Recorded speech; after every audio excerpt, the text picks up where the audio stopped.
44비치 팟캐스트는 클라우드 프로그래밍 IT 소식을 다루는 개발자들의 방송입니다. 구독과 좋아요 눌러주세요. 44비치 팟캐스트 138화 시작하겠습니다. 안녕하세요. 안녕하세요. 안녕하세요. 네, 오늘 반갑습니다. 산타5 특집이라서 산타5에서 두 분의 개발자들이 나오셨는데, 네. 이 명곡까지 와주셔서 정말 감사하고, 먼저 자기소개 잠깐씩 해주실 수 있을까요? 네, 먼저 해주세요. 네. 안녕하세요. 저는 유니크 컴퍼니에서 리얼월드라는 서비스를 만들고 있는 백엔드 개발자 이예찬이라고 하고요. 이번에 산타5에서 백엔드 개발을 맡아가지고 진행했습니다. 네, 안녕하세요. 저는 지금 당근마켓에서 프론트엔드 인턴으로 일하고 있는 조단원이라고 하고요. 산타5에서는 클로이라는 이름으로 프론트엔드 개발을 담당했습니다. 반갑습니다. 네, 반갑습니다. 반갑습니다. 네. 평소에 44비치 팟캐스트 좀 들으시나요? 솔직히 저는 한 번도 들어본 적은 없어요. 저희가 C샵을 다룬 적은 한 번도 없으니까.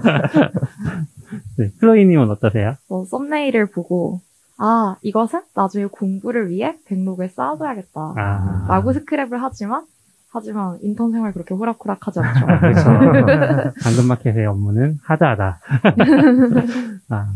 그러셨군요. 시작하기 전에 네. 제가 어제 트위터 보다 보니까 타링에서 또 라이브 행사도 하시더라고요. 그래서 잠깐 홍보할 시간 드릴게요.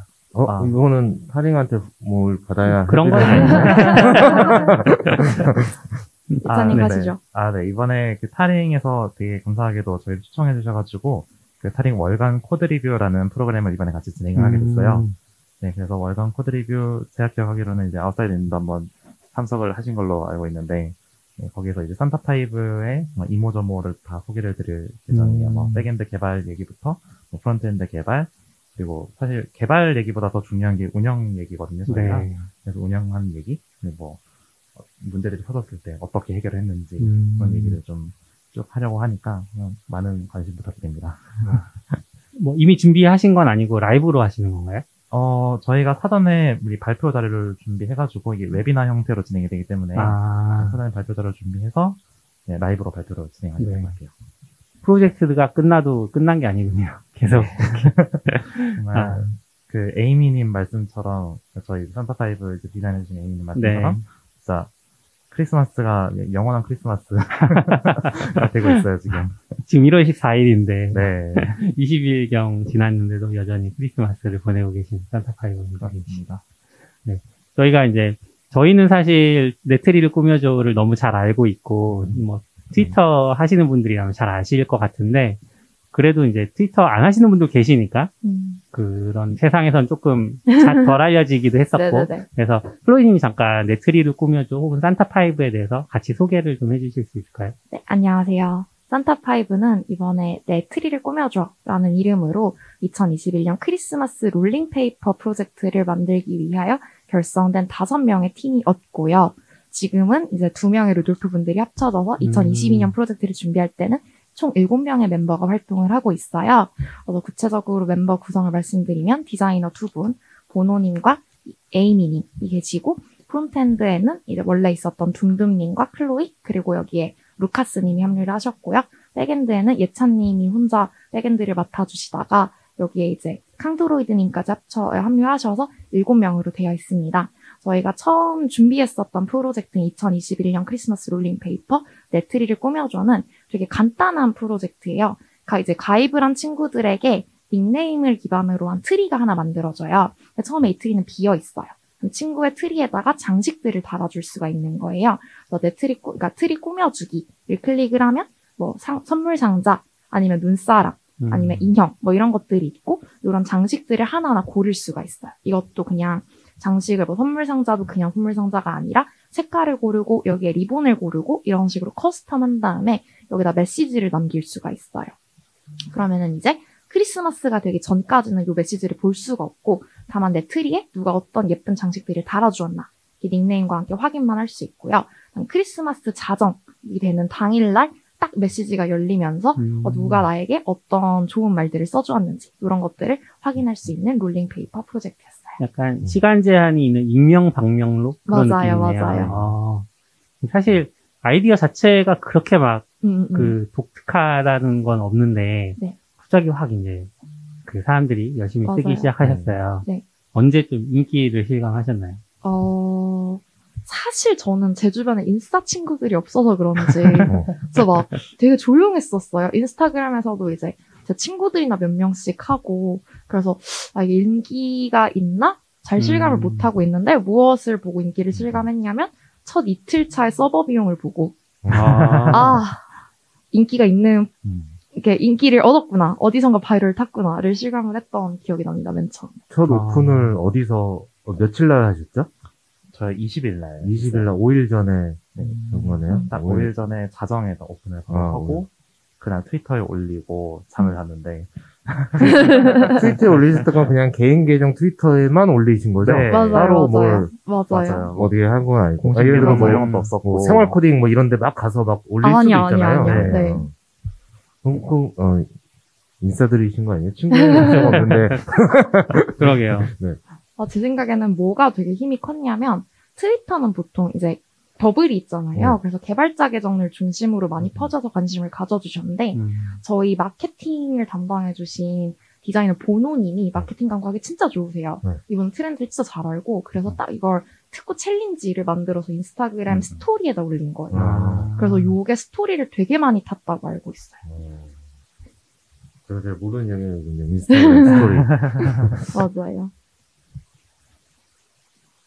다들 이제 자기 트리 꾸며달라고 인스타그램에다 올리고, 인스타그램이 원래는 그 일반 게시글 올리면 링크가 그 삽입이 안 되는데, 스토리에는 링크 삽입 기능이 최근에 들어가가지고, 네, 링크를 타고 들어와서 메시지를 남겨주는 그런 사례가 되게 많았다고. 저도 사실 처음 한 건 트위터가 아니고, 회사 동료의 인스타를 보는데, 정말요? 예쁜 트리가 이렇게 그려져 있는 거예요. 그래서 이건 뭐지? 하고 이제, 새로운 서비스구나 해서 인지를 하게 됐던. 저는 트윗이 되게 많아서, 네. 사실 뭐 이렇게 다 클릭해보진 않는데, 이제 계속 보고 있으면 반복되는 단어들이 계속 보이거든요. 어느 순간부터 계속 계속 보여서, 이게 뭐가 있나 본데? 라고 하고는 있긴 해서, 그러면서 알게 됐어요. 혹시 그 아웃사이더님은 트리를 만드셨나요? 네, 좀 만들었어요. 많이 받으셨어요? 그렇게 많이 봤죠. 약간, 네. 그런 거 이렇게 제가 직접 홍보하고 남겨주세요 하고 그런 거 하는 성격이 못 돼서. 되게 부끄러움 많으셔서, 의외로. 저는 약간 크리스마스도 뭐 저한테 뭐 이렇게 뭐 특별히 보내거나 이러진 않아서 사실 봤을 때도 그냥 이런 거 있구나 했는데 이제 내가 이렇게 막 들어가서 만들 서비스는 아니었는데 사실 그 뒤에는 이제 약간 저한테는 개발적으로 이슈가 되면서 관심이 가니까 이제 그때 들어가서 뭐 만들어보고 어떤 서비스인지 궁금해지니까 그렇게 됐던 것 같아요. 너글님은 어떠셨어요? 이용자로서 써보셨다면? 만들었을 땐 사실 기대를 많이 안 했는데, 저한테 제일 힘들었던 건 이제 잘 남겨주셔서 되게 따뜻한 크리스마스가 사실 되기는 했고, 메시지를 읽는데 누구인지 이제 파악하는 게 아이디와 메시지를 보고 추측을 해야 되잖아요. 맞아요. 그러니까 고마운데 이 고마움의 대상이 누구인지를 파악하기가 처음에 그래서 하루 정도는 생각을 했었어요. 찾으셨어요, 그래서? 네, 나중엔 다 이제 이분이구나. 추적을 하셨군요. 추적까지는 아니고 그냥 추측을 잘. 마침표를 3개 찍는 거 보니까 나 얘는데 막 이런 거. 네. 근데 궁금하긴 궁금하더라고요. 안 보이니까 남겨지는 건 보이는데, 그쵸. 당일날까지 안 보이니까 안 하지. 그때도 막 고민했어요. 약간 궁금한데 0시 땡 하고 들어가서 보면 너무 힘드실까? 그래서 뭐 플라집에 그렇게 급하진 않으니까 아침에 일어나서 볼까? 약간 이런 생각을 좀 하고 있어요. 저도 좀 그랬습니다. 근데 잘 버티더라고요. 맞아요. 서버에서 고생을 많이 하셨습니다. 그날 25일의 트래픽과 그 전의 트래픽을 비교해볼 때는 언제가 더 높았나요? 사실 당일날 엄청 그 자정에 피크를 찍긴 했었죠. 그때 이제 초당, 그러니까 제가 이제 매트릭 확인 가능한 게 1분 단위인데, 1분에, 그 1분 단위로 나온 거를 이제 60초로 나눠보니까, 한 초당 36,000 리퀘스트가 이제 들어왔더라고요. 36,000. 네. 그럼 그 5일간의 약간 트래픽의 변화를 조금 요약해서 해주실 수 있을까요? 5일 동안, 그러니까 처음에는, 그러니까 그 저희가 20일 날 하고, 오픈 딱 하고, 21일 날 이제 엄청 퍼졌어요. 그리고 한 23일, 4일부터 조금 줄어들다가, 25일 날 트래픽이 확 폭증한? 그렇게 됐었거든요. 20일 날, 그날 이제, 처음 밤에 이렇게 공개를 해놓고, 한 1시인가 2시인가까지 저희가 잠을 안 자고 와. 그냥 좀 봤었어요. 그냥 재밌으니까 네. 그냥 지켜봤는데 와 사람들 퍼간다 말고 좋아했는데 그게 한 요만큼 요만큼 튀어 올라왔었다면은 그게 그 다음날 돼가지고 보니까 그 튀어나온 게 안 보일 정도로 정말 수직 상승을 하는 거예요. 맞아요. 네, 그래가지고 되게 놀랐어요. 그때. 그래서 저희 처음에 매트릭 캡처 해놓은 거 보면 활성 사용자 수 999명이다. 너무 기쁘다. 맞아. 1000명이다. 너무 행복하다. 와, 그래서 사실 그때는 막 토익 10명. 프로젝트인데 1000명만 돼도 엄청 그쵸. 기분이 좋은 일이긴 맞아요. 하죠. 그죠? 그래서 그때는 막 10명 단위로 캡처했었거든요. 1000명 넘었다. 1200명이다. 이러면서 막 너무 좋아했었는데 갑자기 탁 뛰어버려서 이제 1000명 단위가 아니라 단위가 되고 그랬었어요. 그럼 보통 사이드 프로젝트를 하면서 네. 뭐 다른마다 다르긴 하겠지만 트래픽 대응을 준비하진 않잖아요. 그렇죠. 이거 막 약간 터지면 어떡하지? 막 이런 생각을 먼저 하지는 보통 않으니까 물론 터지길 바라지만 만들면서 네. 그러면 언제쯤부터 이거 지금 못 버틸 정도인데 같은 생각을 하셨나요? 저희가 처음 만들 때는 그냥 사실 처음에 만든 걸로 기능 외에는 25일까지 갈 거라고 예상하셨을 것 같아서 그쵸. 네, 트래픽 대응 말고 그냥 크게 대응할 게 없을 거라 생각했죠, 당연히. 네. 근데 이제 오픈 첫날, 아까 말씀드렸던 이제 살짝 튀어나왔던 그 트래픽, 그리고 그날 오후에 이제 그 트래픽이 보이지도 않을 정도로 이제 정말 큰 성장을 했거든요. 이게 지금 따로 자료를 보여드리기 힘든데, 그 구글 애널리틱스 들어가서 보니까 그 5분 동안 동시 접속한 사용자가 2만 명 막 이렇게 되고 이래가지고, 그게 첫날이었어요. 그게 첫날에 그렇게 돼가지고, 그날 첫날에 제가 본 가장 많았던 인원수가 얼마였지? 한 5만 명? 동시 접속이? 와. 약간 네. 우리 오픈했다 막 파티하고 있는데 집은 불타고 있고 맞아요. 그래서 제가 원래 트리 페이지에 로딩 페이지를 따로 안 걸어놨거든요. 왜 어차피 로딩 페이지가 네. 보일 일이 없으니까요. 그래서 그냥 로딩 중 이렇게 한 개만 박아놓고 어차피 싹 지나갈 페이지라고 생각을 했는데 사람들이 그 페이지를 너무 많이 보기 시작하는 거예요. 그때부터 너무 느려지니까. 그래서 로딩 페이지 작업도 빨리 만들고 그때부터 대응을 시작을 했어요. 약간 한 10년 전 트위터의 고래 페이지 같은 거 모두가 트리를 배달 중입니다를 제가 보고 있게 됐어요. 아마 거기에 광고가 구글 애들센스라도 달려 있었으면 되게 많이 아사님이 조금 진행을 해주시겠어요? 제가 노이즈가 좀 들어간다는 얘기가 있어서 네. 조절을 좀 해보겠습니다. 네. 갑자기 그래서 당황했네요. 자연스럽게 얘기하고 있었는데. 지금까지 하시던 대로 계속. 네. 그러면 사실 다 회사가 있으시잖아요. 네. 보면 사실 원래 대개는 그냥 출근하고 있을 텐데. 그쵸. 이제 서버가 이제 불타기 시작했잖아요. 근무 중에. 네. 혹시 휴가를 쓰셨나요? 아니면 어떻게? 결국 휴가를 썼었죠. 네. 네. 이게 사실 근무 시간 중에는 이제 다른 업무를 하면 안 되기 때문에. 네, 그렇죠.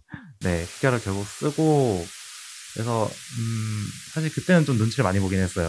네, 아무리 이제 네, 좋은 서비스 이렇게 오픈했고, 회사 사람이 이렇게 아무리 좋은 서비스 오픈했다 하더라도, 아무래도 또, 회사 업무가 중요하긴 하니까요. 그렇죠. 원래는 없을 일이죠. 그렇죠. 그런 일이 없을 일이고 전혀 예상하지도 못한 일인데, 이렇게 해가지고.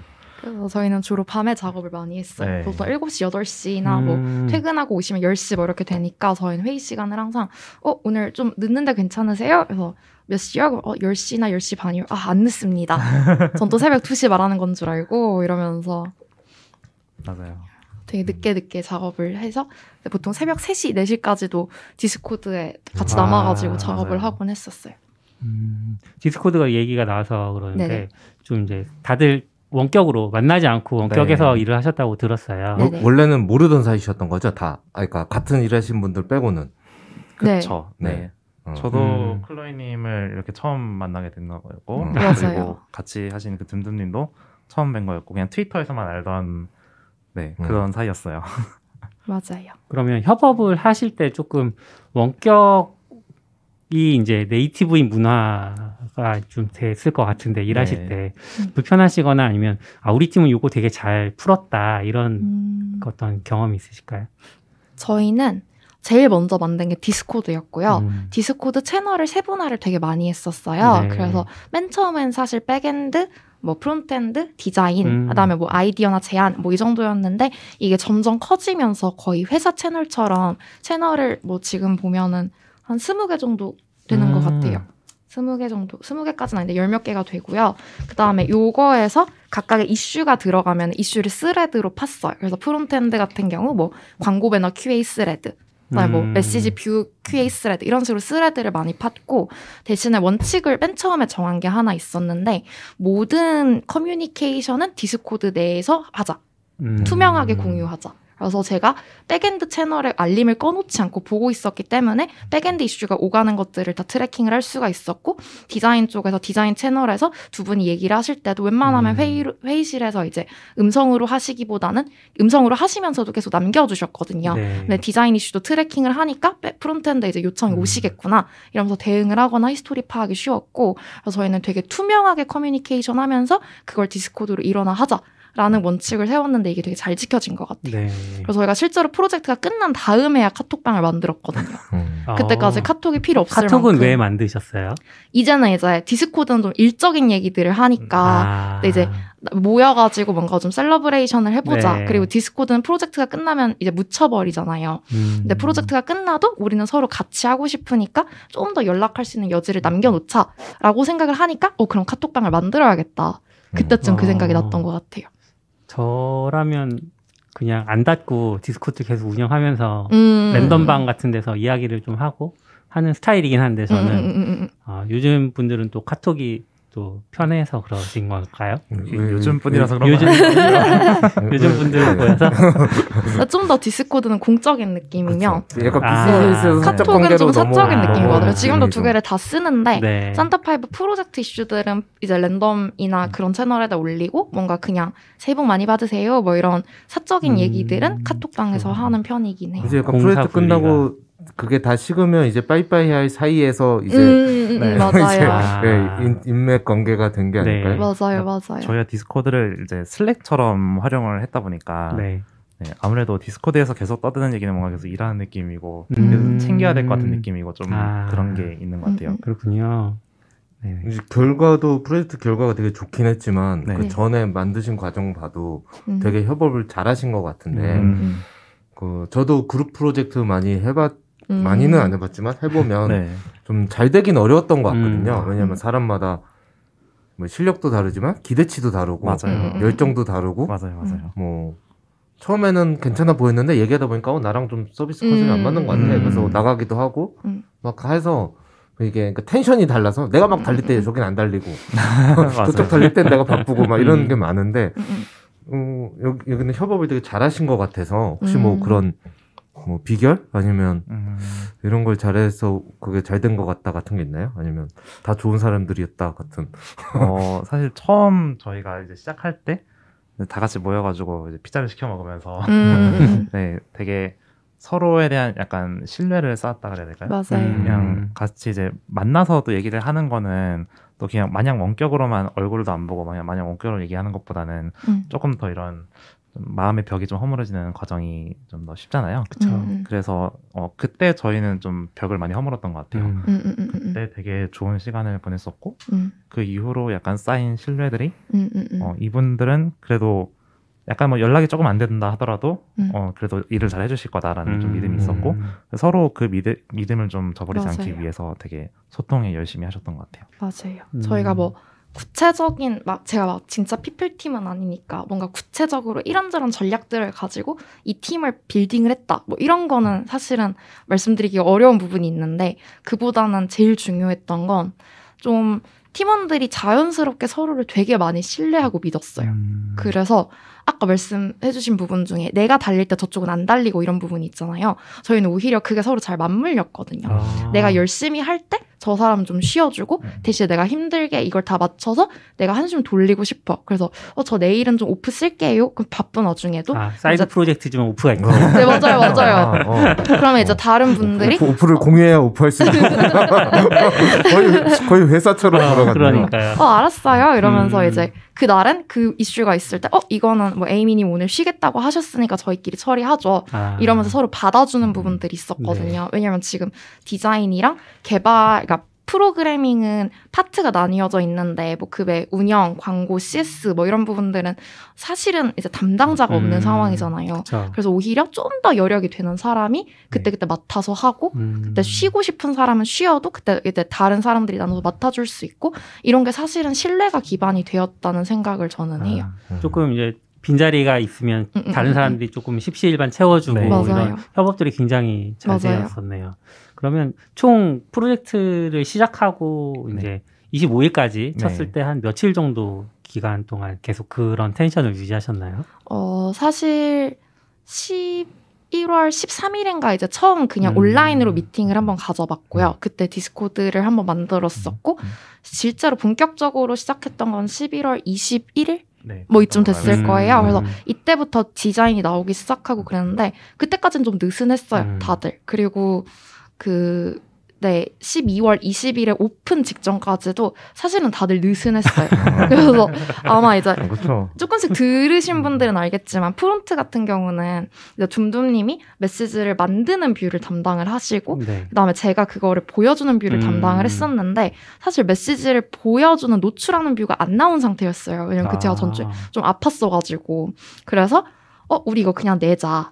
어차피 크리스마스까지만 보여주면 되니까 그냥 내자 이러면서 냈는데 내고 나서 터지기 시작하니까 그때부터 텐션이 확 집중을 하면서 다들 되게 열심히 집중하게 되고 그랬던 부분들이 있어요. 사실 5일 동안은 회사가 사이드가 되고 이게 주가 되지 않았을까 그런 생각도 드는데 당근마켓 좀- 죄송합니다. 계시는 환경에서는 좀 네. 그런 게 그래도 양해를 구할 수 있는 상황인가요? 아까 휴가 쓰셨다고. 아, 네. 네, 눈치 보여. 그래서 중간중간 휴가 쓰신 분들도 계시고 저 같은 경우는 요전 인턴십에서 마무리하는 과정 중에 있었거든요. 아. 그래서 이제 낮에는 발표 준비하고 밤에는 코딩하고 낮에는 발표 준비하고 와. 이런 부분들이 있었어요. 근데 저도 아까 그 질문을 그냥 생각나서 드렸었는데 네. 업무 시간에 했어도 여기서 말을 할 수 없을 것 같아요. 아, 그렇죠. 네. 사실 네. 당근 같은 그렇죠. 분위기 제가 뭐 정확하게 당근에 다니진 않아서 잘 모르지만 당근에 다니면 이렇게 약간 양해 구할 수 있는 분위기가 좀 그래도 있을 것 같기는 하거든요. 그래서 이제 여쭤봤는데 이제 다른 인턴십에 계셨다고 하니까 이해도 되고 그러네요. 네. 바쁜 생활을 하셨네요. 조금 기술적인 부분으로 네. 넘어갈까요? 네. 그 네. 트위터에서 얘기하신 거 봤을 때는 서버리스를 좀 많이 쓰셨던 것 같은 느낌이 있었는데 네, 맞아요. 전체 아키텍처나 이렇게 구조를 조금 설명해 주실 수 있을까요? 일단 제가 아무래도 애저에 익숙하다 보니까 네. 일단 애저로 시작을 했어요. 네. 네, 애저로 시작을 해서 애저에 있는 저희 그냥 API 서버는 그 애저 앱 서비스 약간 AWS처럼 빈스톡 같은 그런 걸로 이용해가지고 파스 서비스죠. 요거를 파스, 이용해서 배포를 개발하고 바로 배포를 했었고 그 다음에 저희가 이제 데이터베이스를 코스모스 DB를 썼어요. 네. 코스모스 DB가 약간 AWS로 치면 다이나모 DB 같은 네. 그런 DB 애저 서비스 같은 그런 서비스인데 얘는 이제 NoSQL 데이터베이스고 그래서 도큐멘트가 저장이 되는 형태로 되어 있어요. 그래서 이거를 메인 DB로 사용을 했었습니다. 네. 그리고 일단 이렇게 그냥 그 API 서버랑 그리고 그 데이터베이스는 이렇게 했었고 그 다음에 프론트엔드도 네, 있지 않나요? 네 프론트엔드 배포하는 쪽은 이제 애저에 있는 그 스태틱 그 웹사이트 배포해주는 서비스가 있어가지고 CDN 같은 거. CDN은 S3에 아닌 가깝지 걸로 않나요? 알고 있는데 약간 S3에 가깝기도 하고 그 제가 비슷한 게 이제 클라우드 플레이어 페이지스가 좀 비슷한 서비스가 있는데 네 그거 같은 경우는 GitHub이랑 바로 연동이 돼가지고 네. 그 새로운 뭐 브랜치 올라오거나 PR 올라오면은 바로 빌드 해가지고 약간 스테이징 환경에서 뭔가 검토해볼 수 있고 이런 기능들이 제공이 되더라고요. 그래서 그냥 애저로 다 통합을 하자 싶어가지고 거기다 올렸었고 그것 나중에 다 옮기게 되었지만요. 네, 구체적인 얘기는 좀 이따가 한번 해볼게요. 네, 백엔드는 네, 그렇습니다. 네. 프론트엔드는 사실 제가 아키텍처라고 말할 때 뭘 말씀드려야 될지 잘 감이 일단 안 잡히긴 기본적으로는 하는데. 스택. 일단 기본적으로 가장 스택. 기본적으로는 저희는 스택. 리액트 JS를 중심으로 사용을 했었고 처음에 이제 뭐 넥스트를 써보자 이런 얘기도 많이 고민을 했었는데 그때 이제 제가 넥스트를 써본 적이 없어서 근데 우리는 배워서 하는 것도 좋은데 빨리 하는 게 중요할 것 같아서 일단 리액트를 했었고요. 그 다음에 타입스크립트를 사용해서 같이 이제 그 뭐라 그러죠? 그 멋있는 말로 하는 거 있잖아요. 정적 타입 뭐 이런 거 있잖아요. 아무튼 뭐 그 멋있는 아무튼 그런 걸 했었고 그리고 저희가 도움을 많이 받았던 오픈 API 제너레이터가 있는데 이제 요거는 백엔드랑 그 스웨거를 가지고 얘기를 하면서 API 서버 통신을 하잖아요. 요거를 이제 타입화 시켜가지고 이렇게 만들어주는 툴이 있어요. 클라이언트까지 만들어주는. 네네, 클라이언트까지 만들어줘요. 그래서 저희가 패칭을 보낼 때도 손으로 사실 이제 패스를 쓰면 오타가 나는 경우들도 있잖아요. 그래서 그런 휴먼 에러를 확 줄여주고, 왜냐면 이걸 API를 펑셔널하게 만들어주는 부분이 있어서, 그다음에 보낼 때도 뭔가 저쪽에서 요구하는 리스폰스들을 타입화 시켜서 만들어주기 때문에 저희가 빠뜨리는 것들이 없이 이렇게 해주는 것들이 있었거든요. 그래서 이런 것들을 사용해서 통신을 하면서 만들었던 부분이 있어요. 그거는 백엔드에서 만들어주신 건가요? 백엔드에서 그게 이제 백엔드에서 스웨거를 자동으로 만들어줘가지고 그 스웨거 JSON 파일을 받아가지고 클라이언트에서 바로 맞아요. 제너레이트 되는 JSON만 가지고 API를 찍어낼 수 있군요. 네네. 그리고 저희는 스웨거 문서를 딱히 그렇게 자주 보진 않았어요. 맞아요.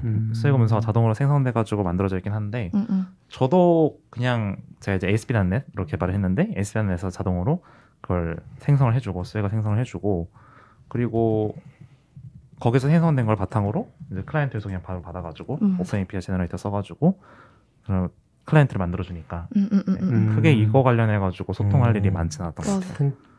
괜찮은 건데 보통 저는 스웨거를 자동화해도 이제 문서를 만들려면 설명이 막 써져도 뭐 예제도 쓰고 해야 되니까 손이 많이 가고 그거 없이 주면 사실은 쓸 수가 없으니까 사실은 결국은 이걸 왜 자동화했지? 막 이런 생각이 많이 드는데 아예 클라이언트도 찍어내면 대충 뭐 필드명만 좀 명확하면 맞아요. 네 괜찮겠네요. 그리고 API가 그렇게 많지 않았어요. 근데 대신에 API가 되게 급하게 바뀌는 경우들이 있었거든요. 급하게 하다 보니까. 근데 직전에 사실 API 바뀌면서 이름도 바뀌고 이러면 사실 백엔드에서 되게 미안해 하시면서 API 바뀐 부분 있어요. 이거 주세요. 막 이러셨거든요. 근데 클라 입장에서도 그게 별로 미안해하지 않아도 되는 일이라서 왜냐면 제가 직접 바꾸는 게 아니거든요. 괜찮아요. 코드젠 다시 하면 되니까 그냥 푸시만 해주세요. 이래가지고 코드 제너레이팅 해주면 이 친구가 이제 빨간 줄 띄워주면서 알려줘요. 이거 바뀌었고 여기에 이제 원래 없던 필드 뭐 아이디를 요구한다 하는 걸 다 알려주는 부분이 있어가지고 되게 편리하게 했어요. 그럼 그렇게 바꿀 때는 뭐 사이드 프로젝트에 뭐 그렇게 엄밀하게 해야 되는 뭐죠? 그런 상황이었으니까 배포 타이밍은 어떻게 맞추셨어요? 예를 들어 하위 호환성을 유지 안 해주고 바꾸고 배포를 하면 이쪽은 깨지기 시작하잖아요. 방금 나가기 전까지는. 근데 하위 호환성이 어느 정도 유지되는 배포를 했었고요. 네네. 신경을 쓰셨군요. 네. 아무래도 그래도 라이브로 돌아가고 있는 서비스긴 하니까. 그렇죠. 사용자 많으니까. 네. 그리고 그렇게 뭔가 API가 추가되는 케이스들이 있었지 그 API가 변경돼가지고 맞아요. 그 변경점이 엄청 깨지고 막 이런 것들은 크게 많지는 않았던 것 같아요. 네. 스택을 일반적으로 이제 일반적인 좀 범용 서버 언어랑은 조금 그래도 독특한 느낌이 있어서 C샵과 거기다 이제 서버리스까지 사용하셨는데 그러면서 겪으신 어떤 지뢰라고 해야 될까요? 독특한 문제점들이 있었을까요? 일단 제가 ASP.NET, C샵으로 만든 ASP.NET 같은 경우는 좀 어느 정도 익숙하긴 하니까 좀 엄청 그러니까 제작 과정에서 문제는 없었어요. 제작 과정에서 큰 문제는 없었는데 이제 서버리스를 붙이기 시작하면서 익숙하지 않은 상황들에 좀 마주하게 됐었고 일단 처음에 제가 그 DB 같은 경우는 서버리스라고 할 수 있겠죠? DB에서 서비스를 썼으니까.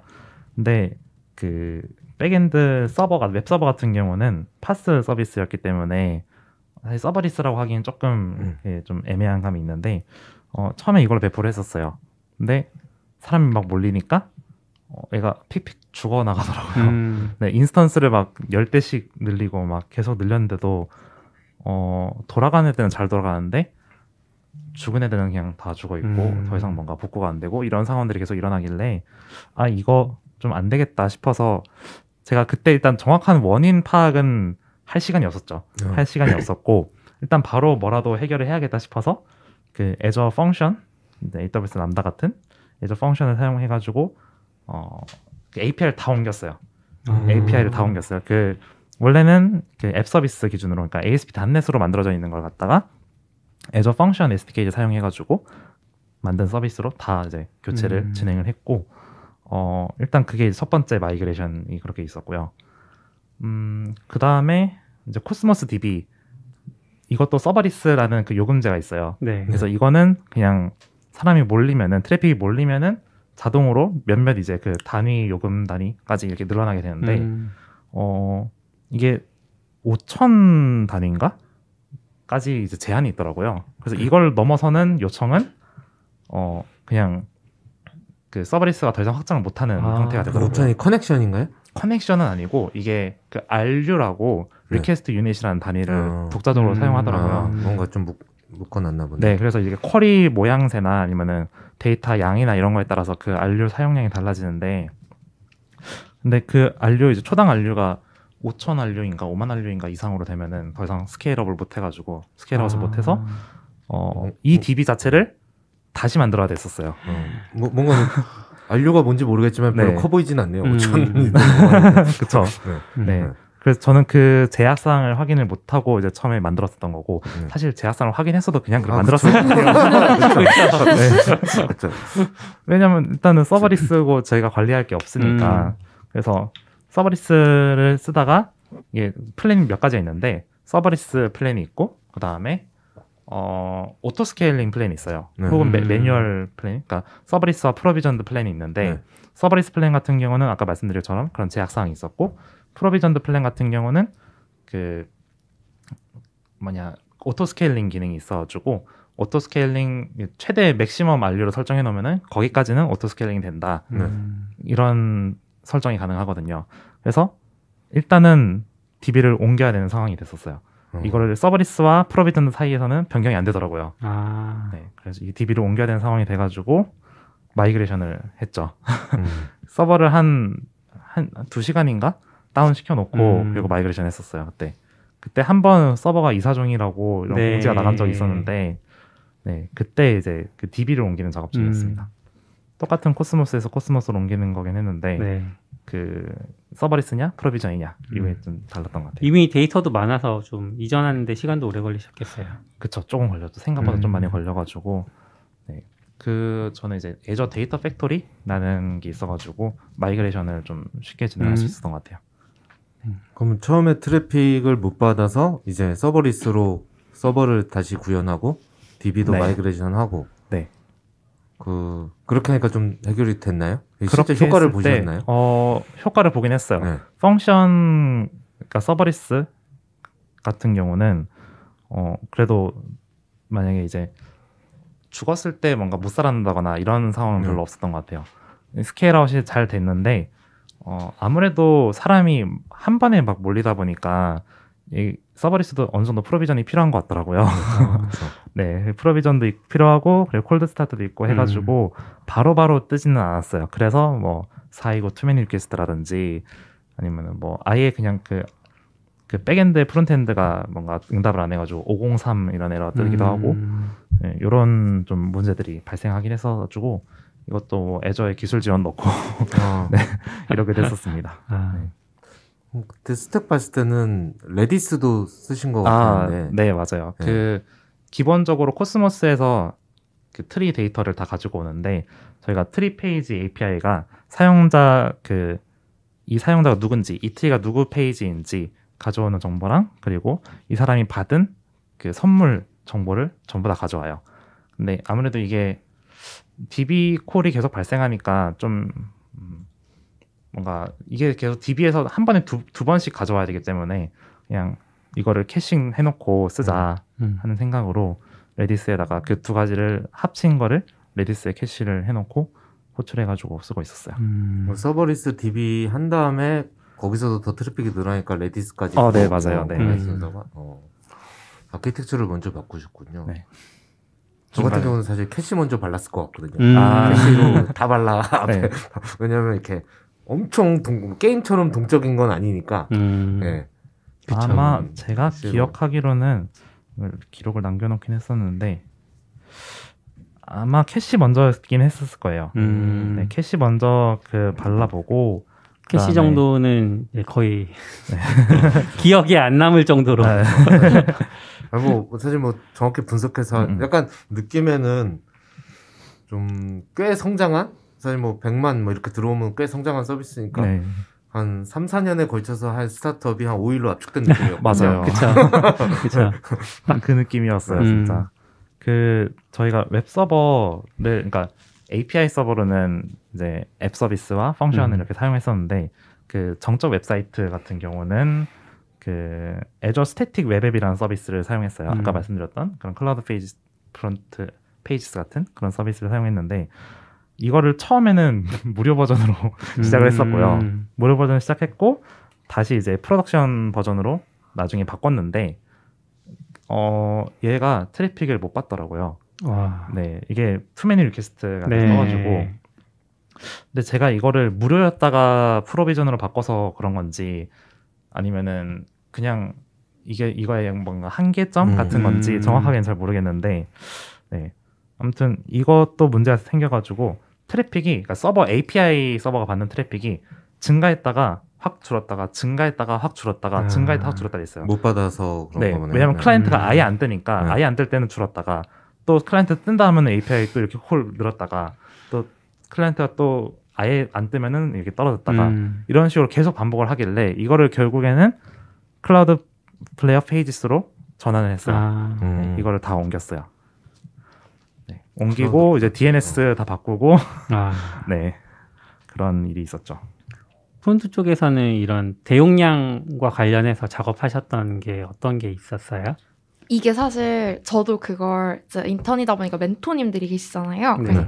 여쭤보러 다녔어요. 백엔드에서 너무 힘들어 하셔가지고 프론트가 대응할 수 있는 게 있나요? 그랬더니 없는 것 같은데요? 이런 얘기를 되게 많이 하셨는데 저희가 하려고 했는데 못해서 아쉬웠던 부분들이 몇 가지가 있었긴 했어요. 네. 그래서 하나는 그 API 콜 자체를 CDN으로 캐싱하는 걸 해보고 싶었었는데 이렇게 됐을 때 이제 고민은 친구 트리에 API를 보내는 걸 캐싱을 하면 그럼 이제 뭐 예를 들면 유명인의 트리, 뭐 인스타 셀럽의 트리 이런 트리를 이제 보는 사람들이 많을 때 이 캐싱이 되면은 모든 콜들이 다 들어가지 않으니까 좀 안정적이 될 수 있잖아요. 근데 대신에 여기다 트리를 새로 쓴 사람들의 거가 업데이트가 바로 안 되는 문제가 생기니까 캐싱 때문에 그런 부분들에 있어서 좀 고민을 해보다가 요거는 도입을 하지 못한 부분이 있었고 다음에는 페이지네이션을 해보고 싶다는 생각을 하고 있었어요. 왜냐면 저희가 산타5 트리가 처음에 15,000개까지인가 메시지가 왔는데 저희가 이 콜을 하나로 받았거든요. 그래서 그냥 한 번 콜을 보내면 15,000개 메시지 내용을 다 보내주는 거예요. 왜냐하면 하나의 트리에 1,000개가 넘어갈 거라는 생각을 안 했어요. 그래서 저희 트리 보시면 맨 처음에 초기에는 아래 이제 점점점으로 네. 인디케이터가 들어가는데 이게 인디케이터 옆에 쭉 늘려가지고 10개까지인가 늘려봤는데 그럼 100개거든요, 메시지가. 네. 그래서 100개 정도 되는 걸 받으니까 이 인디케이터도 그냥 이대로 놓자 괜찮다라고 생각을 했는데 인디케이터가 2줄이 되고 3줄이 되더니 화면을 꽉 채우는 상황이 벌어질 만큼의 한 트리에 이렇게 많은 메시지가 올 줄 몰랐기 때문에 네. 그래서 이제 이런 것 때문에 로딩이 느려지고 서버에서 엄청 무리가 간다 해서 페이지네이션을 도입을 해보려고 했었어요. 왜 했었었냐면 요거를 이제 그때 늦게 들어오셨던 루카스 분께 부탁을 드렸었는데 건드려야 되거나 개편해야 될 부분들이 너무 많아졌고 그거를 논의를 했던 때가 24일 저녁이었거든요. 그래서 논의를 해봤는데 우리가 이거 3시간 안에 API랑 다 뜯어고치면서 못한다. 그리고 페이지네이션 하는 게 지금 되게 급하게 하니까 효율적이지 못할 것 같다. 왜냐면 이게 적정한 수를 계산을 해야 되잖아요. 그러니까 1,000개를 받는 사람이 있을 때 그럼 이거 100개 단위로 보여줄지 막 이런 것들을 계산을 해야 되는데 그런 부분들이 효율적으로 계산이 안 될 것 같고 그래서 이게 자정까지 안 나올 것 같다. 그러면 그냥 원래 하던 대로 하자. 조금 느린 걸 감수하더라도 하는 결정을 내렸었는데 그때는 그게 최선이었어요. 그때는 그게 최선이었는데 다음번에 하게 된다면 어느 정도가 적정한지 그러니까 평균적으로 예를 들면 뭐 페이지네이션을 단위로 10개를 해버리면 뭐 100개나 막 이렇게 받는 소소한 트리를 코를 10번을 때리게 되면 그것 더 문제잖아요. 네. 그래서 그쵸. 적정한 페이지네이팅 할 수 있는 것들을 좀 요번에 케이스들을 가지고 계산을 해봐서 좀 좋은 발전된 부분이 있으면 서버에서도 좀 더 쾌적하게 보낼 수 있도록 할 수 있는 지점들을 찾아보겠다는. 프론트엔드는 좀 반성이 많아요. 그래서 약간 못한 걸 해보고 싶다. 이번에 워낙 경험을 크게 하셔서 다음에 또 어떨지 모르겠는데 보통 이래도 다음에 만들 때는 일단 그냥 만들죠. 이번에도 또 대박 나 그냥 그런 시간이 보통은 많이 없으니까. 맞아요. 저는 그러니까 또 사람 취향이긴 한데 저는 창업을 해도 그렇게 할 것 같거든요. 창업을 해도 누가 디도스 맞을 걱정부터 하고 맞아요. 창업을 하나요? 고객도 안 봐주는 보통의 일이니까. 그러면 메시지가 가장 많은 트리는 혹시 알고 계세요? 몇 개나 메시지가 쌓여 있는지? 저도 한번 확인을 하긴 했었는데 그쵸. 지금은 좀 까먹었어요. 맞아요. 네. 일단 저희 트리가 메시지가 가장 많긴 했어요. 산타파이브 트리가. 네. 그래서 저희 트리는 그게 있잖아요. 한 15,000개까지는 진짜 트리고 그 뒤에 10,000개 정도는 그 디도스 공격을 받은 공격 메시지들 이렇게 맞아요. 해가지고. 근데 사람들이 훈훈하네요. 만든 사람들 찾아가서 그렇게 메시지를 그러니까. 많이 그러니까. 남긴다는 게 저희 대부분은 진짜- 모르는 사람들일 텐데. 조금만 이제 남겨주면 좋겠다 막 이런 맞아요. 생각이었는데 상상 못하게. 디도스 메시지는 어떻게 걸렀다고 해야 될까요? 어떻게 그 정리를 해내셨어요? 이 메시지가 디도스인지 아닌지를 사실 분간하는 못 방법이. 걸렀죠. 네. 네, 걸르지는 못했어요. 별도로 앞에 이제 뭐 방화벽이나 이런 것도 없던 상황이었고 그냥 요청은 주는 대로 다 잘 받아먹어가지고 네. 대신에 그게 있었어요. 그쪽에서 이제 저희가 갖고 있는 오너먼트 이미지들이 아닌 뭐 광과민성 이미지, 발작을 네. 일으킬 수 있는 이미지들을 쏘았다고 하셨는데 저희가 그걸 DB에서 찾아내서 거르기에는 사실 DB를 한번 서치하는 그게 너무 많을 것 같다. 네. 그래서 그걸 그냥 클라이언트에서 저희가 가지고 있는 유효한 주소가 아니면 이거를 그냥 무조건 기본 이미지로 바꿔주는 방어 코드를 넣었고요. 네. 그래서 이거를 잘못 도입을 했어서 자고 일어났더니 어느 날 양말의 습격을 받았어요 이러면서 모두가 양말로 채워진 그 에피소드가 요거 때문이었는데 그래서 이제 빠르게 핫픽스했죠. 제 트위터 보셨나요? 그래도 어떻게 보면은 백엔드 쪽에서 처리를 하려고 했으면 좀 어려운 부분이 많았을 텐데 클라이언트 쪽에서 그렇게 정해진 SM만 받아내는 네 맞아요. 그런 그래서 코드를 기본 잘 이미지로 처리했네요. 양말의 습격은 산타파이브가 처리했다고 뭐 이러면서 되게 귀엽게 공지를 네네. 드렸었던 부분이 있습니다. 그 중복 뭐 계속 이슈 얘기하게 되는 거예요. 네네네. 중복 트리 이슈가 이제 가장 마지막까지 아마 좀 맞아요. 처리를 네. 하신 그 대고객용으로는 하셨던 것 네. 같은데 그 좀 과정들 설명을 좀. 사실 중복 트리 같은 경우는 어떻게 보면 되게 기본적인 이슈긴 했어요. 왜냐하면은 이게 데이터베이스에 보통은 SQL 데이터베이스 사용할 경우에는 제약상을 걸어두잖아요. 그렇죠. 제약을 걸어두는데 제가 이거를 DB를 만들면서 파티셔닝도 잘못했고 NoSQL을 완전 처음 써보는 상황이었기 때문에 파티셔닝도 잘못했고 여기다 이제 제약을 걸 수 없다는 사실도 몰랐어요.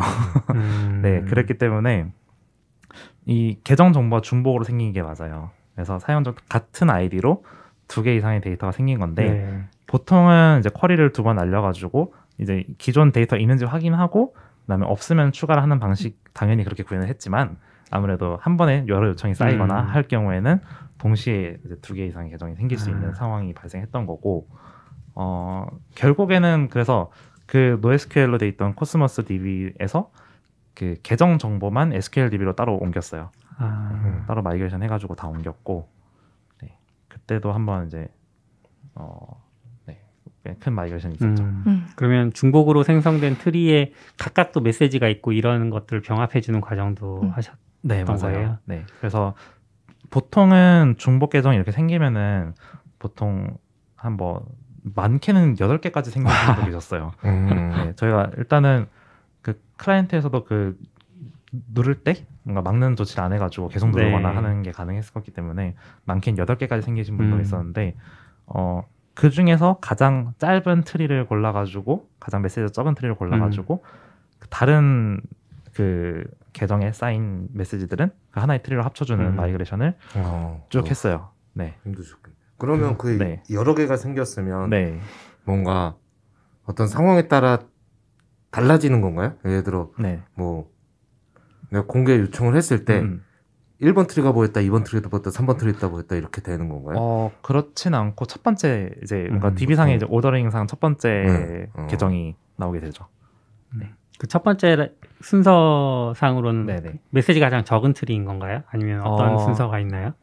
그러니까 그게 정확히 얘기하면 이게 링크를 공유하게 되잖아요. 네. 그러니까 링크 같은 경우는 약간 좀 랜덤이에요. 응답이 가장 빨랐던 회원가입할 때 응답이 빨랐던 링크가 가장 먼저 이제 생성이 될 거고 그걸 사람들이 공유를 해가지고 뿌렸으니까 트리 데이터들은 다 거기에 쌓이는 거예요. 네. 다 거기 쌓이고 근데 이제 새로 자기가 로그인을 한다. 로그인을 할 때는 그 트리가 아니라 다른 트리에 이제 로그인이 되는 케이스인 거고 그때는 이제 DB 오더링상 뭐 아이디가 가장 그 유니크 아이디가 가장 빠른 그런 쪽으로 로그인 된다든지 그런 식으로 이제 로그인돼서 상황이기 때문에 로그인한 사람은 어떤 특정 트리를 볼 확률이 되게 높고 보는 네. 사람은 여기다 남겼다가 이렇게 흩어지게 되는 좀 효과가 있었겠네요. 보통은 이제 첫 번째 계정 만들고 나면 생기는 링크를 바로 공유하기 때문에 보통은 이제 한 트리에 가장 많이 쌓이게 되었어요. 그런데 뭐 로그인해서 자기 트리 공유하기를 다시 눌러서 그러면 또 공유를 했으면 바뀌기도 다른 트리가 그렇죠. 또 네. 공유되니까. 사용자 입장에서는 슬프긴 하겠네요. 그렇죠. 20개라고 그래서 들어가는데 맞아요. 그래서 결국 그것들은 최종적으로는 다 합쳐지긴 했어요. 맞아요. 최종적으로는 다 합쳐졌고 처음 그 합쳐질 때는 아까 말씀드렸던 것처럼 그 가장 긴 트리에다가 합치고 그리고 중복이 있는 그 데이터들은 그러니까 사용자 그 로그인 정보를 다 별도의 그냥 랜덤 문자열로 마스킹 해버리고 그럼 이제 하나의 계정밖에 안 남기 때문에 그 계정으로 로그인이 되거든요. 그리고 나머지 트리들, 그러니까 그 사람이 여러 개의 트리 아이디를 만들었으면 링크가 여러 개 생긴 거잖아요. 그러면은 그 여러 개 링크 생긴 거로 접속했을 때 그 사람이 오리지널 트리로 리디렉션 시켜줄 수 있는 그 아이디 정보만 남겨놓고 다 이렇게 옮겨놓은 상태가 돼서 일단은 기본적으로는 다 마이그레이션은 그렇게 성공하긴 했어요. 네. 혹시 이런 작업들 하시면서 잘 안 챙기게 될 것 같긴 한데 테스트 코드도 작성을 하셨나요? 못했죠. 프론트도 전혀 못했죠. 없었어요. 있었어도 21일부터 없었을 거예요. 맞아요. 21일부터 그렇죠. 있었어도 무의미한 코드가 됐겠네요. 그러면 그렇게 트래픽으로 고생을 하고 아무래도 내부에서도 25일이 제일 걱정됐을 텐데 과연 어느 정도 들어오고 과연 버틸까? 그쵸. 아니면 또 시간이 있었으니까 이번에는 그럼 만약 못 버티면 뭘 해야 될지 막 그런 게 있을 텐데 네. 실제로는 어땠나요? 보통 한 1시간 정도에 가장 피크치고 괜찮았을 것 같긴 한데요. 맞아요. 네.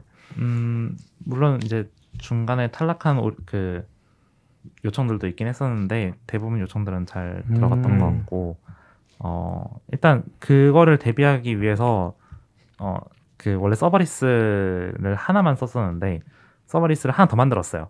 혹시나 이제 프로비전이 뭔가 느리게 되거나 했을 때 그 펑션 인스턴스가 좀 늦게 뜨면은 다른 인스턴스가 좀 대응을 해주겠지 싶어가지고 두 개를 띄우고 그 앞에다가 프론트엔드를 하나 더 달았어요. 그 프론트 도어라고 제가 AWS는 같은 서비스가 이름이 뭔지는 잘 모르겠는데 프론트 도어라고 이제 요청을 받아가지고 그러니까 요청 게이트웨이죠. 네, 게이트웨이 서비스 하나 달아가지고 그냥 양쪽의 서버리스 그 리소스로 로드 밸런서 같은 로드 밸런서를 붙여놓은 거예요. 네. 로드 밸런서를 따로 붙여놨어요. 원래도 펑션에 로드 밸런서가 있겠지만은 그것만으로는 이제 감당이 안 될 것 같아가지고 하나를 앞에다 더 붙여놓은 그런 상황이 됐었어요. 네. 그렇게 대응을 했고 다행히 큰 문제는 없었던 것 같아요. 제가 애저 펑션을 몰라서 네. 람다 같은 경우는 하나를 만들면 요청이 들어올 때마다 막 늘어나잖아요. 네네네. 근데 서버리스를 하나 더 만들었다는 거는 네. 똑같은 게 하나 더 만드는 건가요? 맞아요. 이게 무슨 그러니까 네. 그러니까 이게 이게 스케일이 따로 되니까 대응이 되나요? 저는 람다에서 그런 시도를 해본 적은 없어서. 그러니까 제가 그때 이제 느꼈던 거는 그 요청이 막 몰려 들어오니까 특히나 한 번에 많은 요청이 들어오니까 특히 그 자정 같은 경우는 한 번에 많은 요청이 들어오니까 그냥 스케일 아웃이 돼야 정상인데 근데 그거는 약간 트래픽이 순차적으로 증가할 때 어느 정도 예측이 가능한 상황에서 스케일 아웃이 잘 되는 것 같더라고요. 근데 이렇게 피크를 찍어가지고 한 번에 막 몰리는 상황에서는 스케일 아웃 하는데도 시간이 필요하고 거기에 이제 그 뭐 C# 코드가 돌아가야 되는 그 환경이 준비되기도 해야 되고 하니까 그래서 좀 그 환경이 준비되는데 시간이 아무래도 조금은 걸리더라고요. 네. 그래서 그거를 미리 준비된 환경 2개를 준비를 해놓고 그 앞에다 로드 밸런서를 달아놓은 거거든요. 아키텍처가 달라서 조금 다른가 보네요. 제가 알기로는 같아요. 람다는 그렇게 동작하지는 않는 걸로 알고 있기는 하고 쿼터 막히면 다 막히는 걸로 알고 있긴 하거든요. 아, 쿼터가 그러니까 막힌다는 이게 거죠. 늘어나는 쿼터가 있는데 네네네. 한 명이 쿼터를 다 차지하면 아. 나머지도 다 죽어버리거든요. 아, 네, 그렇게. 왜냐하면 이게 따로따로 동작 안 하고 네네. 계정으로 동작을 해서 음. 그렇게 알고 있어서 네. 에저 펑션은 그런 구조군요. 저도 이거에 대해서는 뭐 엄청 자세하게 알지 못하기 아, 때문에 네, 조금 조심스럽긴 하네요. 그 이제 좀 어려움에 처하실 때 트위터 공유를 그런 얘기를 많이 해주셔서 사실 네. 저희가 그 과정을 좀 많이 알고 있고 또 더 그래서 사람들이 관심 있게 지켜본 것 같은데 네. 트위터에서 그런 공유하셨던 전략이라고 할까요?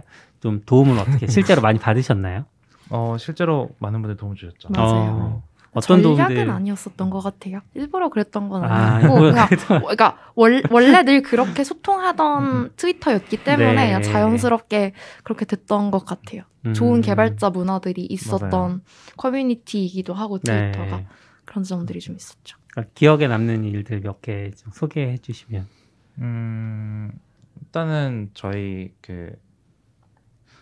제가 정확히 소속이 마이크로소프트인지 모르겠는데 그 저스틴 유님 네. 마이크로소프트 많이 있습니다. 해요. 네네네. 마이크로소프트 이제 저스틴 유님께서 그 구글 미수로 좀 도움을 주셨었고 네. 그 또 다즐링 님도 도움을 주셔가지고 이게 직접 이제 그 구글 미수로 대면을 해가지고 이렇게 도움을 주셨기 때문에 되게 기억에 남았던 것 같아요. 저는. 그리고 저는 본인이 밝히는 걸 원치 않으셔가지고 네. 이름을 언급할 수 있는지는 모르겠는데 저희 루돌프 2분 오시기 전에 한 분이 도와주셨거든요. 근데 디스코드로 들어오셔가지고 뭐 광고 같은 거 세팅하는 것부터 시작해서 프론트백 가리지 않고 프론트 같은 경우도 이제 제가 작업을 해놓고 중간에 이제 뭘 빠뜨린 부분이 있거나 이런 먼저 체크해가지고 제가 이거 해드릴게요 이러면서 이제 핫픽스 남겨주시고 그러신 다음에 저희가 언제 나가셨죠? 24일에 마무리되고 나가셨나요? 25일인가? 아마 24일 날 가시죠. 24일인가 저희가 세팅 다 하고 이제 샴페인 터뜨릴 때잖아요. 이제 네. 우리 이제 다 마쳤어 이러고 그때쯤에 되게 조용히 전 이제 떠나보겠습니다 이러고 왜냐면 이제 저희를 방해하지 않고 싶으셨던 것 같아요. 그래서 여기서 이제 감사하다는 땡스 투 크레딧을 드려도 될지를 모르겠어서 네. 언급을 못 드리고 있는데 굉장히 감사했던 숨은 루돌프 한 분이 더 계셨습니다. 엄청 멋있는 소방수. 맞아요. 본인은 자기인지 아시겠죠? 네, 맞아요. 듣고 계시다면 들으시고 듣고 계시다면 모두가 정말 그리워하고 감사하고 있다는 말씀을 와. 꼭 전하고 싶습니다. 그렇군요. 그 구체적으로 좀 그 어떤 식으로 도움을 주셨는지도 여쭤볼 수 있을까요? 저 같은 경우는 이제 구체적으로는 어떤 상황이다 이제 제가 이제 느낀 이 서버가 지금 작동하고 있는 상황을 구체적으로 설명을 드렸고 그래서 뭐 이거 같은 경우는 뭐 이게 문제일 것 같다, 뭐 저게 문제일 것 같다 이런 좀 포인트들을 좀 짚어주시기도 하셨고 그리고 이런 서비스를 써보는 건 어떻겠느냐, 저런 서비스 써보는 건 어떻겠느냐 이런 서비스 제안 애저에 이제 네네. 존재하는 서비스들. 네, 그런 걸 좀 제안을 주셔가지고 네 그렇게 해서 좀 제가 다른 서비스들을 더 찾아보는 좀 계기가 됐죠. 특히 아까 로드 밸런서라 말씀드렸던 그 애저 프론트 도어 같은 경우도 거기서 이제 좀 찾아봐가지고 네, 도입을 하게 됐던 거고요. 약간 원기욕 모아주는 그런 느낌으로 트위터에서 막 다들 도움을 많이 주셔서 그것도 이제 내 특구도 따뜻했지만 네. 그런 광경도 좀 되게 맞아요. 따뜻했던 맞아요. 그렇죠. 기억에 남는 크리스마스였던 것 같습니다. 정말 재밌었죠. 뭐 사실 뭐 고생은 이분들이 하시고 재미는 우리가 보고. 그래서 재밌는 거. 죄송합니다. 신기한 광경이었어요. 그냥. 네.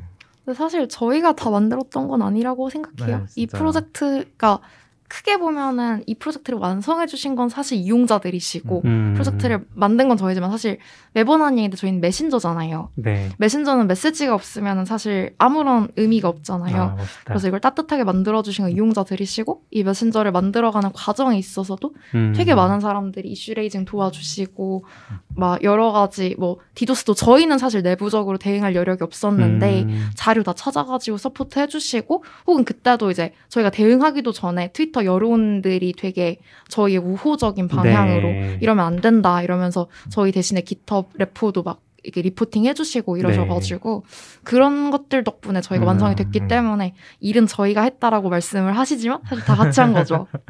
저는 그런 생각을 하고 맞아요. 있어요. 고생은 산타파이브 팀이 한주 뭐 다신 거지만 약간 네. 저한테는 그 크리스마스 메시지보다는 약간 그런 일들이 더 맞아요. 약간 축제 같았어요. 네. 맞아요. 사이드 프로젝트 갖고 맞아요. 사람들 다 얘기하고 물론 뭐 감나라 배나라 하는 사람들도 있지만 거기서 얘기하고 뭐 사실 좀 이상한 일도 있긴 했지만 그냥 그렇게 우당탕탕 하는 게 맞아요. 저는 맞아요. 좋아서 그냥 되게 재밌던 것 같아요. 그래서 트위터도 또 열심히 보고.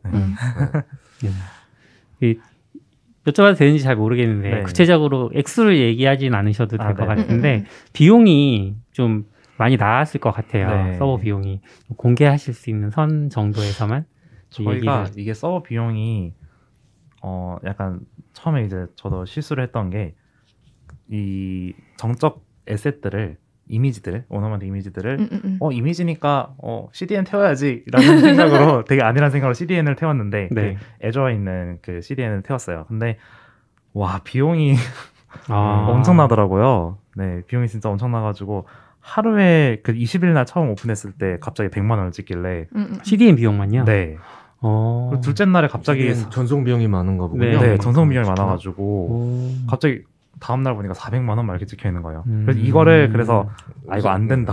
솔직히 말하면 실수는 아니죠. 그렇지 않으니까. 근데 사실 조금 더 쉽게 생각했으면은 됐었던 문제가 이 오너먼트 그냥 데이터를 그냥 똑같이 그냥 클라우드 플레이어 페이지에서 태웠으면은 걔는 무료거든요.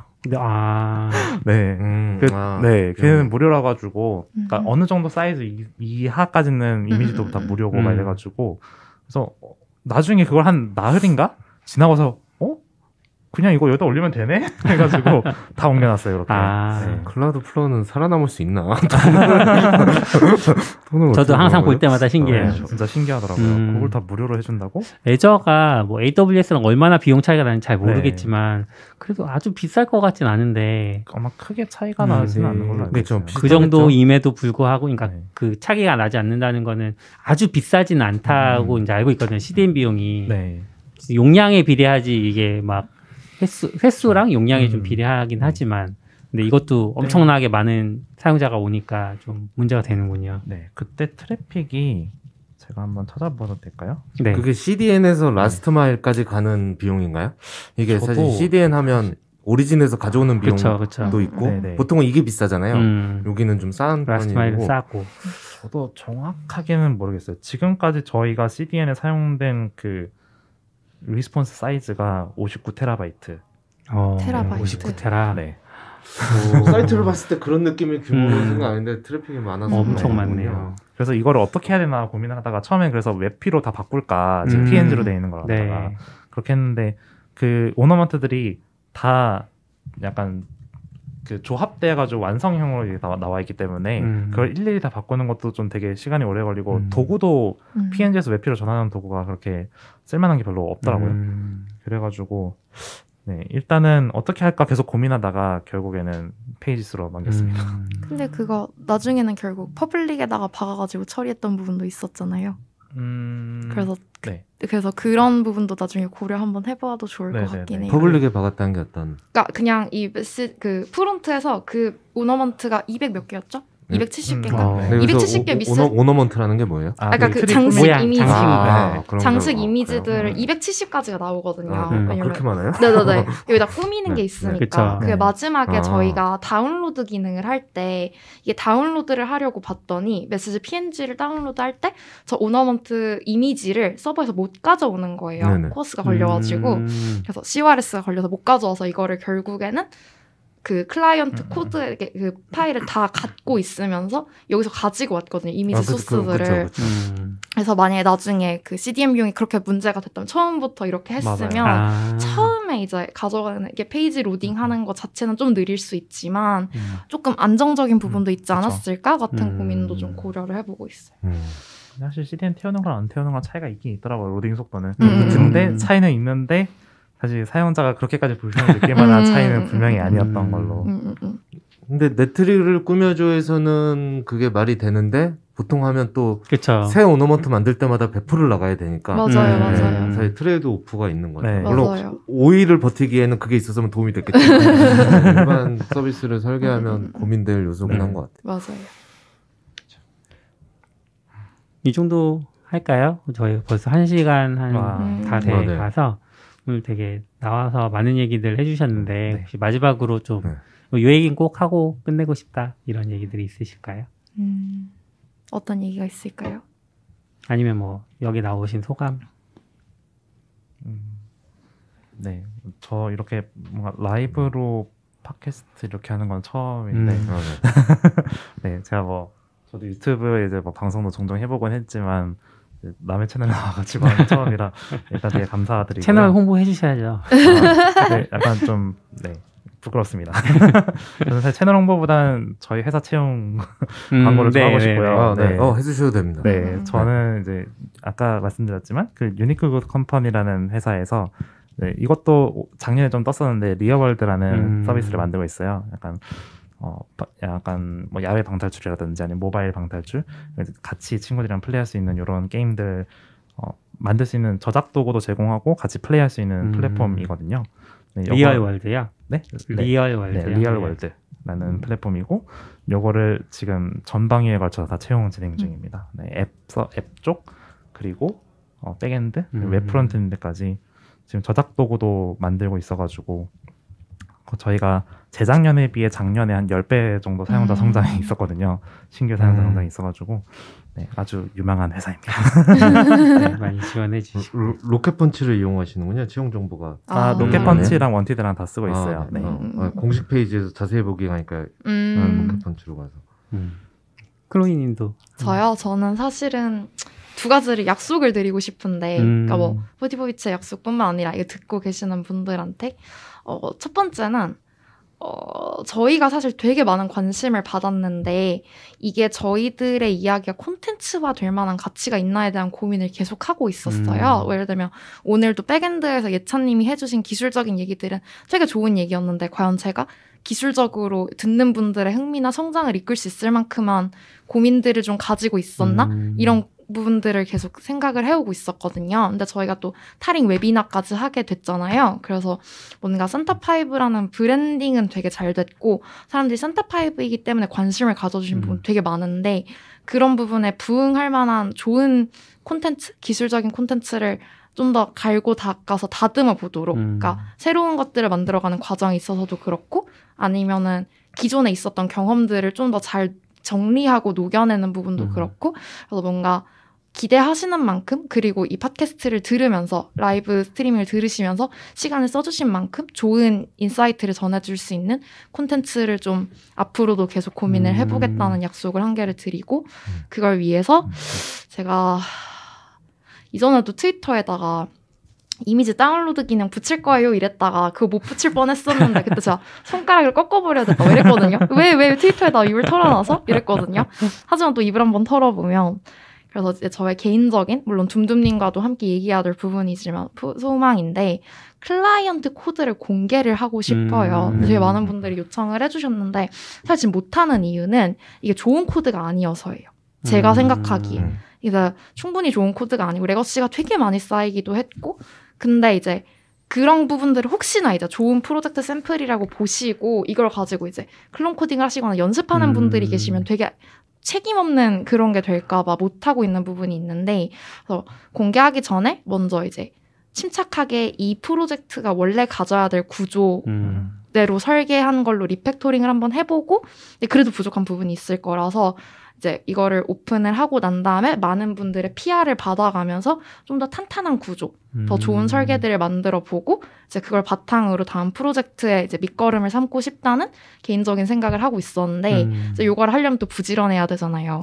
그래서 혼자 마음을 먹으면 안 하니까 이렇게 공개적인 자리에서 주워 담지 못할 말을 이거 편집 안 되신다 그래가지고 또 나중에 마음 바뀌어가지고 편집해주세요 이러고 싶을 수도 있는데 이제 라이브로 한번 또 입을 털어보았으니 나중에 이제 울면서 막 그때 혀를 끊어버렸어야 되는데 막 이러면서도 이제 또 할 거예요. 그래서 클라이언트 코드를 공개하고 리팩토링 해보는 프로젝트를 한번 생각을 해보고 있습니다.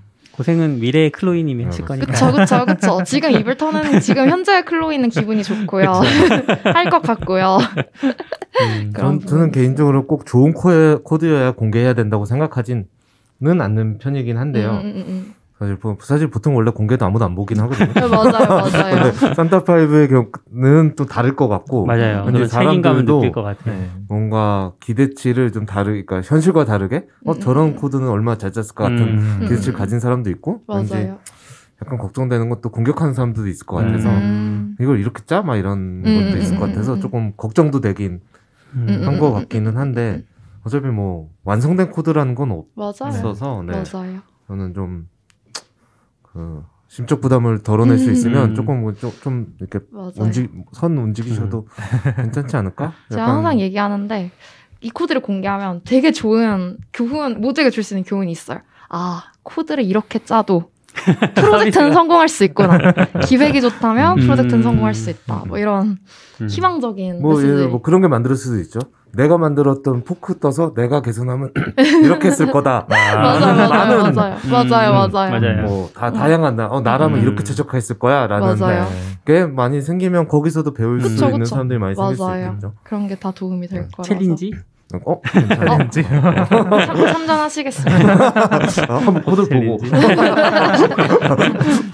보고 봤는데 너무 잘 짜는데 이렇게. 그리고 경험을 공유해 주시는 부분도 사실 그 예찬님이 공유해 주실 수 있는 영역이랑 클로이님이 공유해 주신 영역이 좀 다르다고 느끼셨는데 제가 생각할 때 사실 저희 채널은 주니어 분들이 많이 안 들으시기는 하지만 또 그게 도움이 되는 분들이 분명히 계실 거라고 생각하거든요. 그래서 그런 것도 그냥 질러서 과감하게 많이 공유해 주시면 분명 누군가는 그 얘기를 듣고 자극받고 또 열심히 하시지 않을까 생각합니다. 좋습니다. 감사합니다. 네, 그럼 얘기도 다 들었고 마지막으로 끝내기 전에 타링 라이브 한 번 더 얘기합니다. 타링 가셔서 코드 리뷰 아마 배너가 떠 있던 걸로 기억하는데 그래서 산타5의 타링 라이브 코드 리뷰 많이 참석해 주시면 감사하겠습니다. 저희가 선 홍보해드렸으니 타링 듣고 계시면 후원을 좀. 타링 감사합니다. 미리 감사합니다. 라이브 에다가 또 주소를 남겨둬. 주소가 안 남아요. 저희가 주소 링크가 그 창에 안 남더라고요. 그래요? 아쉽군요. 저희가 유튜브 올릴 때는 이미 늦었을 것 같긴 하지만 그래도 어드민은 올릴 수 있잖아요. 네, 어드민만 올릴 수 있습니다. 낙교님이 올리셔야 되는데 안 올려주시고 계시네요. 오늘 긴 이야기 감사하고요. 오늘 여기까지 하겠습니다. 감사합니다. 감사합니다. 수고하셨습니다. 들어주셔서 고맙습니다. 감사합니다. 유니크굿 컴퍼니의 채용 정보를 올려주셨어요. 네. 기다려야 되나? 타링 올려주실 때까지? 그러네요. 조금만 더 기다려볼게요. 좀 듣고 있나 봐요. 듣고 깜짝 놀라서. 타링 라이브 링크도 빨리 올려주세요. 지금 유튜브 꺼졌나요? 안 꺼졌나요? 안 꺼졌어요. 스톱 스트리밍 안 했어요. 약간 그런 느낌이 돼가고 있네요. 그 뭐지? 아까 처음 오셔서 쿠키 영상? 푸디포비치는 왜 푸디포비치냐고. 맞아요. 궁금해요. 이제 산타5가 푸디포비치 쿠키 영상에서 할 만한 얘기인 것 같아서. 질문합니다. 산타비치는 그 XKCD라는 그 외국에서 유명한 만화가 있어요. 프로그래머들 대상으로 보시면 아실 텐데. 네, 그 되게 간단한 그 졸라맨 같은 애들이 나오는 만화 짤로 나오는 거요. 거기에서 그 이제 암호와 관련해서 에피소드가 하나 있는데 그 에피소드에서 다루는 이야기가 특수문자 아무리 입력하고 해도 그 복잡성이 증가하지 않는다. 일정 수준 이상으로. 근데 암호의 길이가 길면 길수록 복잡성은 엄청 증가한다. 그러니 길게 하자. 이런 얘기예요. 요약을 하자면. 이거네요. 엔트로피, 푸디포비치 오브 엔트로피. 사실 저는 엔트로피의 개념을 잘 모르기 때문에 정확하게 이해가 되진 않지만 대충 제 나름대로는 제 나름 그렇게 이해를 하고 있고 거기에서 잘샤비츠라는 얘기가 나와요. 근데 그 만화를 낙교님이 되게 좋아하셔서 낙교님이 잘샤비츠를 하자. 그래서 우리가 왜 22비트는 왜 안 되냐, 80비트는 왜 안 되냐, 막 얘기를 하다가, 낙교님이 저희 짱이기 때문에. 여기 나오네요. 22비트는 difficulty to guess easy. 맞습니다. 낙교님 다운 이름이네요. 네네. 좋네요. 나 입에 착착 달라붙어요. 맞아요. 50.